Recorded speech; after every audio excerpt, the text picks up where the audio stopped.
Hello Lakeville, I'm Joseph Palmersheim, Community Editor of the Lakeville Sun-Current, and here's what's happening in your community today, Tuesday, March 3rd, 2009.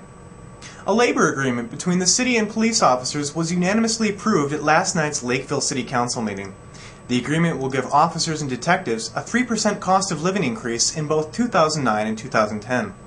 A city human resources spokesman said the increase was determined by examining data from neighboring communities and determining the average amount, which was close to 3%. The council also accepted annual reports from the Lakeville Fire Department and the Economic Development Department. The council also unanimously approved a mechanical amusement device license for A&D vending for a tabletop video game unit at Teresa's Mexican Restaurant. The council also approved an agreement with South 40 Archers for the use of Ritter Farm Park Archery Range. The South 40 Archers have been shooting in Ritter Farm Park since 1984. The group has grown to nearly 200 members, drawing from all over Minnesota. It has also taught archery classes to local youth for the past 4 years. Finally, the council granted a temporary on-sale liquor license for the Lakeville Rotary Club for its 7th annual Taste of Lakeville event May 14th. Last year's event drew more than 30 restaurants and 4 musical entertainment groups. Samples of 20 different beers and nearly 160 different wines were also available for tasting. The council's next meeting is at 7 p.m. Monday, March 16th at Lakeville City Hall. And now we'll turn it over to Burnsville editor Stephanie Briggs, who has a report on last weekend's Polar Plunge event in Burnsville.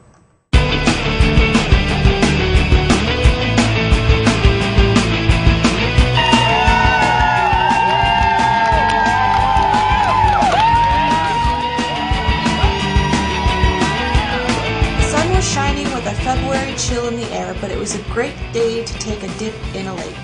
Whether you're an adrenaline junkie or just testing the waters, this year's South Metro Polar Plunge saw more people than ever take the plunge to raise money for Minnesota Special Olympics.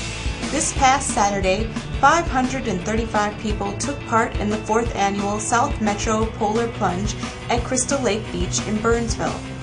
Law enforcement agencies, businesses, and individuals jumped together or alone in different attire, from bunny costumes to Star Trek crew members to Elvis lookalikes, showing just how crazy they could be jumping into a carved-out section of lake in the middle of winter. But don't feel too bad for the plungers, as they're called. Only a few feet away from the icy waters were hot tubs to soak in afterwards. Plungers were freezing for a reason, raising more than $100,000 for the Minnesota Special Olympics on Saturday.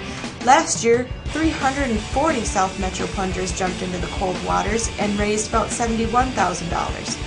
Money is fundraised by sponsoring the groups who choose to jump into the lake.